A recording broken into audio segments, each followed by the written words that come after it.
So, before we embark on watching Gilgamesh completely demolish everybody on Pangea, there are a few things I wanted to discuss that some of you may have already known about Sumer. With regard to Civilization 6's mechanics, Sumer is the land civilization par excellence for conquering people early in the ancient era. You see, with the Gathering Storm mechanics, for example, there are a few things to bear in mind. In Gathering Storm, you cannot use support siege units like battering rams and siege towers with heavy cavalry. So a lot of good heavy cavalry strategies are mitigated as soon as enemy civilization brings up walls, which can happen early in Deity. And in Deity, they do it very fast. If you do it with online speed, it's even worse. Typically, I'm going to be doing standard speed in all these videos, so that would not be a concern. But pretty soon within the process of you getting your setup up and running, they can do that. So there are some things to consider. Normally, you would do a warrior to swordsman type rush in the beginning of the game, and you would complement those units perhaps with a battering ram you can get early and beeline it, and maybe up to a siege tower in the late tail end of the classical era. There are some funny situations like niches where a medieval walls is at your feet, and you basically can have like musketmen using a siege tower still because they got medieval walls. But that's a frustrated thing because those walls are still pretty good. By the time your enemy has something equivalent to musketmen, their city attack will be a pain. And I tried that once in another game as Germany against a city-state, Kabul, and it ultimately failed with that method. But anyway, there are several different strategies to an early game, and it depends on what civ you're playing as. With Scythia, you might use horsemen. Horsemen in the same way Sumer has their war carts, because you can pump out horsemen quickly with their civilization and move very fast if you can rush that technology. Sumer has a cheap unit like that is heavy cavalry, and it does not need any technology. It can start from the beginning of the game. You can keep pressing war cart and keep doing it until you amass an army of 20, 32, something like that for your war carts. Over time, once you've made your conquest and they become obsolete, you can keep them, but they can also get destroyed by enemies if you don't, take care of them. And you can actually hold them till later if you want to be kind of cheap and just have a good ground force to repel invasions later on. Like they could become knights, and you can just hold off so you don't have to pay the fee. Uniquely, Gilgamesh has a powerful, unique unit that does not require any money to be spent to maintain it. Now, there is the ubiquitously useful policy called conscription, and that replicates the effect for all your ancient era units, virtually. Like hoplites, for example, are the Greek version of standard spearmen.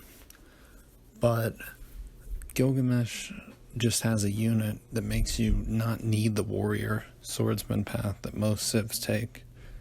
And like several of the units or civilizations, Gorgo, Scythia, then you've got others that perhaps aren't quite as spectacular in this regard, like Rome.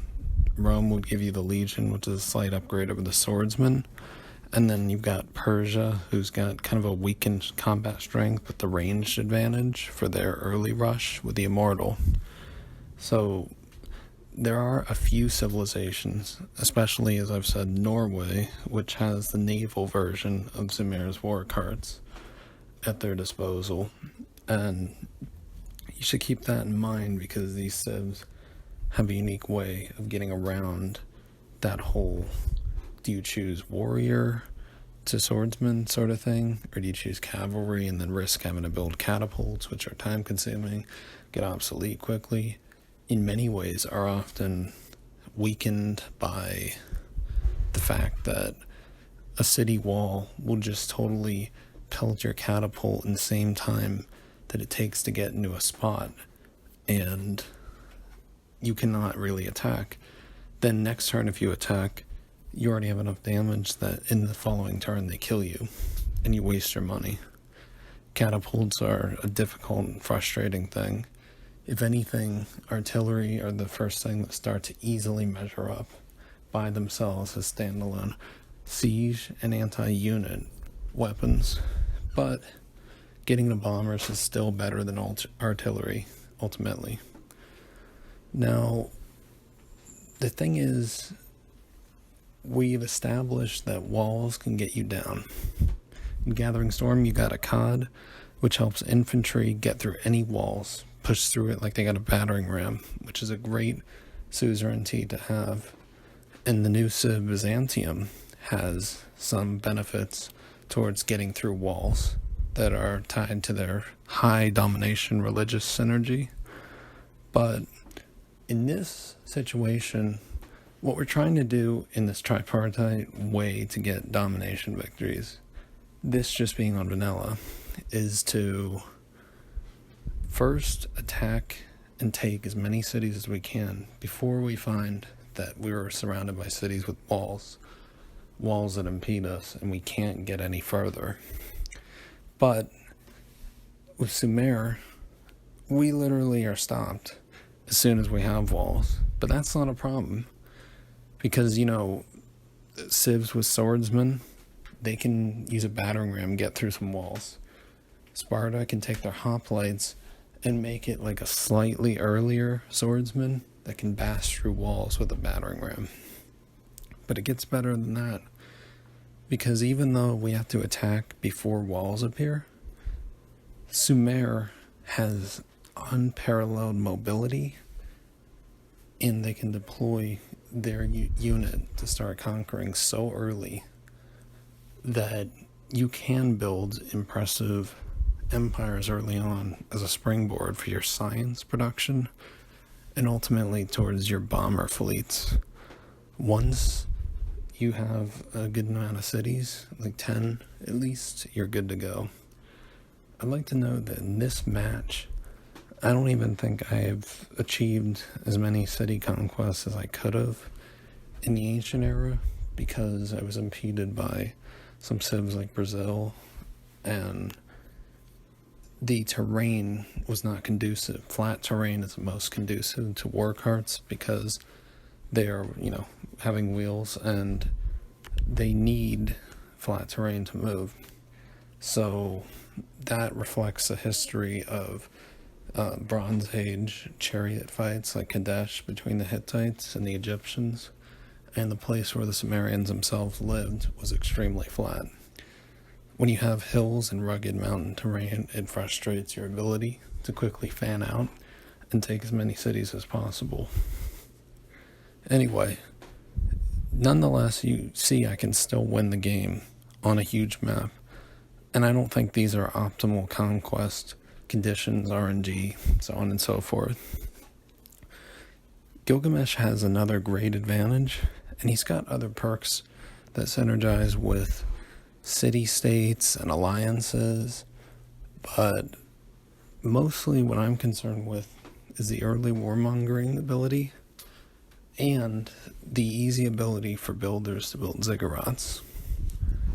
Ziggurats can be placed on some, dumpy little town with like a desert next to it, no resource gain, nothing, and they can turn it into a 2 science tile for a town. Now, if you got a wide civilization with stable population, doesn't even have to be growing in each of the cities. Mediocre cities with 2 population, and you put the ziggurats down, you're going to have a lot of science, and you didn't even need to build campuses. Of course, you're going to build campuses as well, and you're going to have a ton of science. The trick is that you do need to have just enough for food, and you need to have your civilization cities grown a bit and have free tiles where they have free worker use, and you can find that the ziggurat is a better tile allocation than what the other tiles would be, because you don't want to do that when you got really good tiles around you. But if you got a free tile because you got a population growth, then you can build a ziggurat, and it gets better because whereas civs have different ways to get culture, ergo their civic acquisition, and if you build ziggurats near a river, you get culture 1 point and 2 science at the same time.